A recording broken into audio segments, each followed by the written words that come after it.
এখন আমরা আলেপ্পিতে চলছে আমাদের ব্যাকওয়াটার জার্নি। আজ রবিবার 5 তারিখ 5 নভেম্বর। এই সামনে আপনাদের দেখছেন হাউস বোট, এবং এখানকার হাউস বোট মুভ করে, কাশ্মীরের মতো স্থির নয়। এবং এই ব্যাকওয়াটার অর্থাৎ অ্যারেবিয়ান সির যে জলটা এই নদীর সাথে মিশে এই খাড়ি এরিয়ার মধ্যে দিয়ে ঢুকে ধীরে ধীরে আলেপ্পি শহরের দিকে এগিয়ে গেছে, সেটাকেই ব্যাকওয়াটার অর্থাৎ যে জলটা সমুদ্র থেকে নদীর জলের সাথে মিশে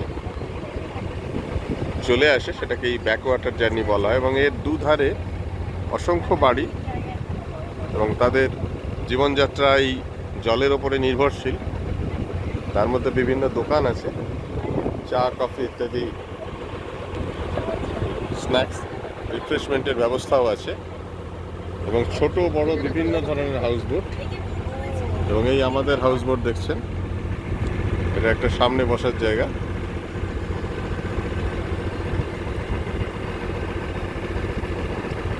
সবাই এনজয় করছেন। হ্যালো হ্যালো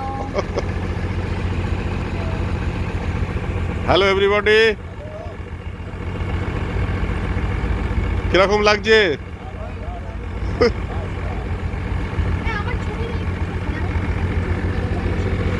আর এর নিচে আরেকটা আমাদের জায়গা আছে, সেখানে আমাদের সবচেয়ে সিনিয়র যিনি আছেন তার সঙ্গে আলাপ করাই।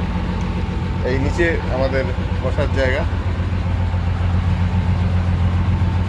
আপনার কিরকম লাগছে বলুন? হ্যাঁ, ফাইন, কোনো অসুবিধা হচ্ছে না তো?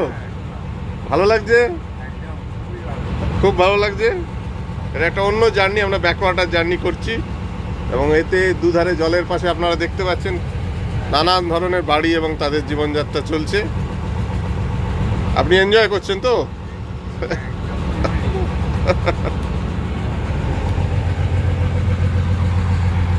এই আমাদের লঞ্চের নিচেটা, একটু পরে আমরা ব্রেকফাস্ট করব। এখন সকাল 8:15,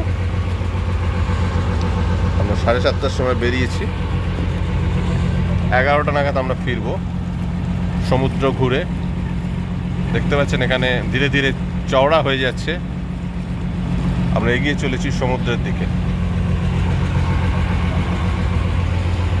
এই হাউসবোটগুলি জেনারেলি ডিনার এবং ব্রেকফাস্ট নিয়ে কন্ট্রাক্ট করা হয় পার হেড বেসিসে। হাউসবোট অনুযায়ী 3.5-4 এরকম রেট পড়ে এক একজনের, এসি রুমে থাকা এবং ডিনার ব্রেকফাস্ট নিয়ে। স্টে হয় সমুদ্রের মোহনায় এবং সকালবেলা ফিরে এসে আবার এখানে ড্রপ করে দেওয়া হয়।